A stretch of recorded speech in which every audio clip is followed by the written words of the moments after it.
Hello people. आज हम किस बारे में बात करेंगे? How to do maths. Title देख लिया होगा, है ना? सो मैं इस बारे में नहीं बात करूँगा कि मैथ ही कैसे करेंगे, वो तो तुम बचपन से सीखते आ रहे हो। बट हाँ, इजी करने के लिए चीज़ें और बहुत सिंपल करने के लिए हम ये कर रहे हैं, जो भी बना रहा हूँ मैं। तो बिना टाइम वेस्ट करें स्टार्ट करते हैं। तो मैथ क्या होता है? एक सिंपल ह्यूमंस पागल हो गए थे, तो उन्होंने कहा कि हमें सब कुछ इजी करने के लिए चीज़ें चाहिए, तो उसके लिए उन्होंने मैथ बना दिया। तो फिर ऐसे ऐसे बहुत सारे साइको क्रिएट हुए और उन्होंने मैथ करना शुरू किया, और ऐसे ऐसे ये पूरी कम्युनिटी बनी थी। तो ये हो गया brief introduction how math was begin and what the fuck wrong with that. So 1 minute बीत चुका है, बढ़ते हैं जेई की मैथ के साथ। क्योंकि मैं ये क्यों कर रहा हूँ कि जेई की मैथ के साथ क्यों बढ़ रहे हैं? क्योंकि ये सबसे इजी तरीका है बेसिक से एडवांस पे जाने का, है ना? सो क्यों है ये सबसे इजी तरीका? देखो, अगर हम सिलेबस देखें जेई का मैथ्स का, सबसे पहले हम बढ़ते हैं बेसिक मैथ एंड एल्गो पे, जो हमें सिखाता है कि व्हाट इज़ इनइक्वालिटी। लोग यहाँ पे सॉरी, है ना? तो ये क्या सिखाता है हमें कि भाई हम आए कहाँ से हैं। बेसिक मैथ में इनइक्वालिटी आती है एक, तो कि कुछ बड़ा है छोटा है, लोग आते हैं, और थोड़ी थोड़ी एक्सपोनेंशियल आता है, और बस ऐसे ही चीज़ें बढ़ती रहती हैं। और हमें इंट्रोडक्शन देते हैं ट्रिग्नोमेट्री का, ये है ना? उसके बाद फिर हम ट्रिग्नोमेट्री से बढ़ते जाते हैं। ट्रिग्नोमेट्री हो गई, फिर हमें पता चलता है फंक्शन नाम की चीज़।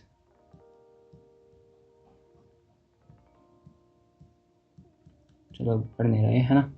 तो फिर हम देखते हैं भाई फंक्शन भी बहुत अच्छी चीज़ होती है, और हमने करा भी फंक्शन थोड़ा बहुत। तो इससे हम आते हैं सेट एंड रिलेशन पे और फंक्शन पे भी, जैसे मैंने पढ़ा था मैं उसकी बता रहा हूँ। और ये एक बेसिक चीज़ है जिस तरीके से तुमने करना चाहिए ये, है ना? तो हमने अभी कितना कर लिया? जेई के नज़रिए से देखें, हमने 15% चीज़ें कर ली, बताऊंगा अभी थोड़ी देर में।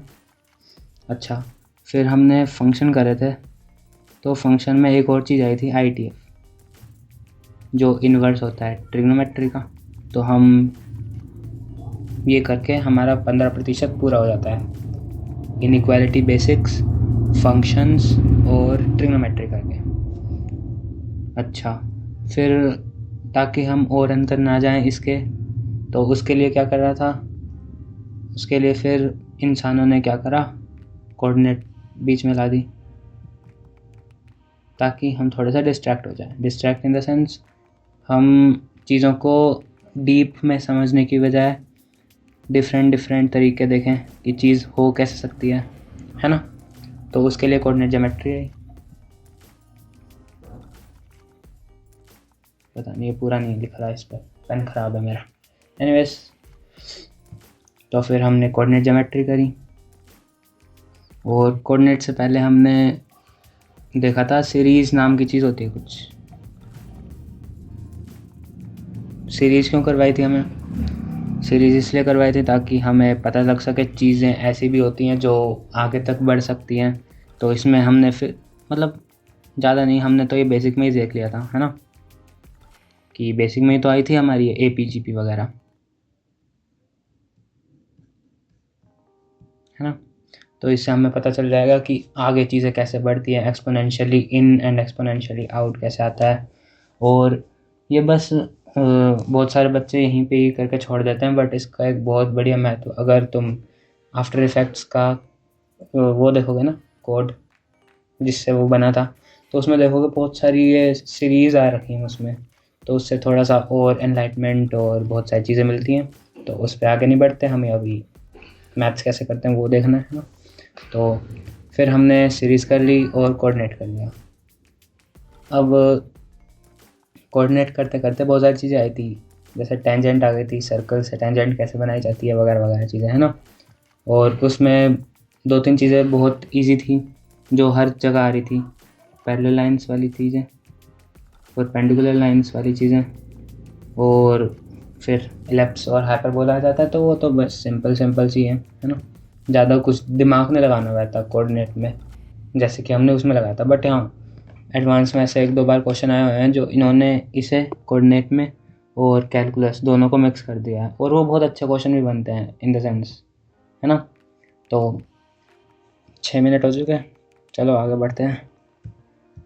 कोऑर्डिनेट ज्योमेट्री हो गई हमारी। अब हम बढ़ जाएंगे पीएनसी एंड प्रोबेबिलिटी पे, और इसमें ही हम बाइनोमियल जोड़ेंगे। वही सीरीज़ आ जाती है बाइनोमियल तो, और पीएनसी किसी चीज़ को अरेंज और ऑर्डर में रखने का एक तरीका होता है। प्रोबेबिलिटी वही होती है, बचपन से पढ़े जा रहे हो, बस उसका एक स्टेप अप दे देंगे, छोटा सा स्टेप अप है जो, है ना। एनीवेज, इजी सी स्टेप है, आराम से हो जाएंगे, है ना। एनीवेज, आगे बढ़ते हैं।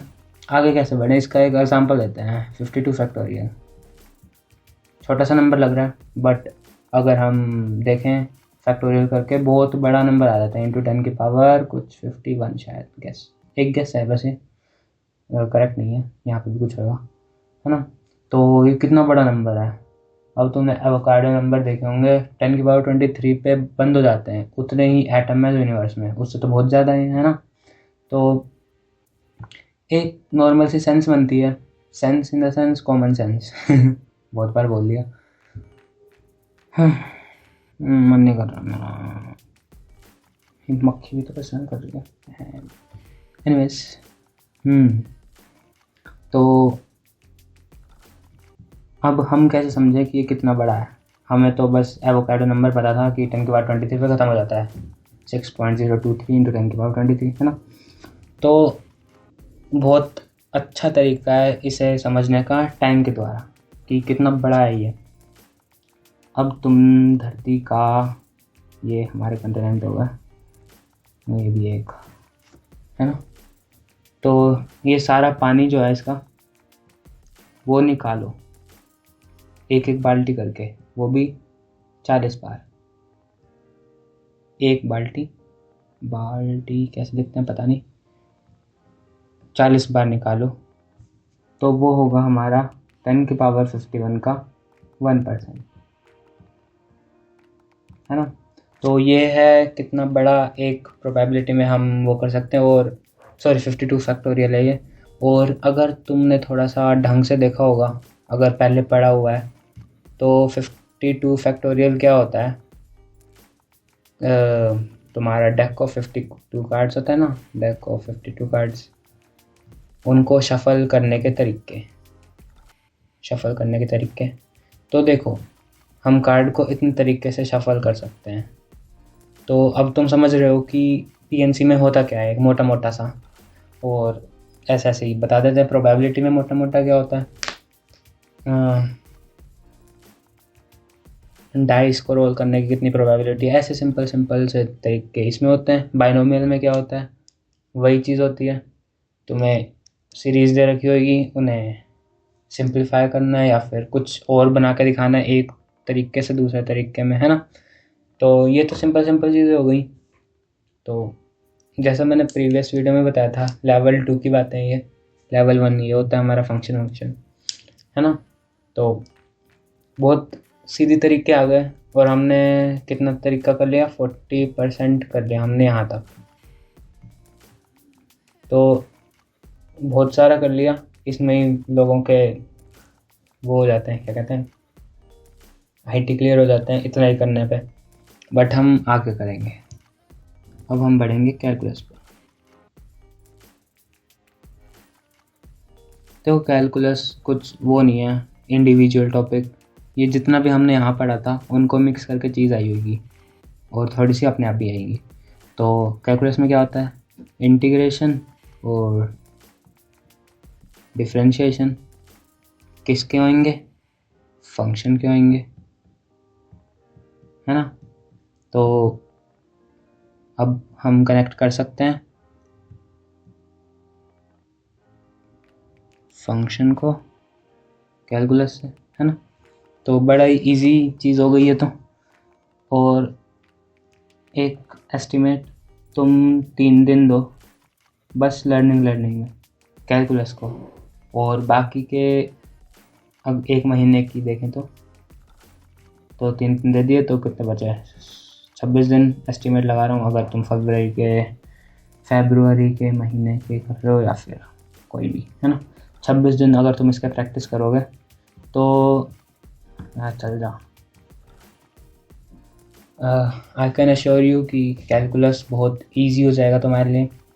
और या सच में तुम अपना ये 15%, और कैलकुलस कितने का होता है,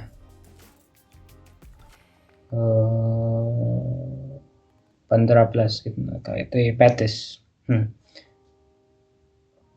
50% यहाँ कर लोगे। तो वही है, चीज़ें वही हैं, बस एक देखने का नज़रिया दिखाना होता है, और उसी को ही हम मैथ कह देते हैं। वाह क्या बोला है। एनीवेज, तो हमने यहाँ पे 11 मिनट ख़त्म कर दिए, 11:30 मिनट, और इससे ज़्यादा क्या ही बताऊँ, बस इतना ही होता है। और इसी में ही कर लो तो बहुत बढ़िया रैंक आ जाती है। और बाकी बचा हुआ टॉपिक्स जो कॉम्प्लेक्स नंबर है और मैथमेटिकल इंडक्शन, ये वाला चैप्टर अगर तुम छोड़ भी दोगे किसी को कुछ फ़र्क नहीं पड़ेगा। एक क्वेश्चन आता है और बहुत इजी होता है, और अगर तुम्हें करना भी है इसे तो 1 दिन बहुत होता है, 1 घंटा भी बहुत है इसके लिए। अगर तुम्हें थोड़ा सा पहले से एक वो है, क्या कहते हैं उसे, अंडरस्टैंडिंग बनी हुई है, तो 1 दिन का काम है ना। तो सबसे ज़्यादा इम्पोर्टेंट क्या है, यूनिटी की पावर्स और रूट भी, है ना। तो ये इजी चीज़ें हैं इसमें। बाकी अगर मेरे से कुछ डाउट हो इस चीज़ में, मैं मतलब अभी ज़्यादा ट्यूटोरियल मैंने बनाया नहीं है इस चैनल पे, और मैं किसी और के लिए भी काम करता हूँ फ़िलहाल, है ना। तो हमने क्या किया है, एक टेलीग्राम बनाया,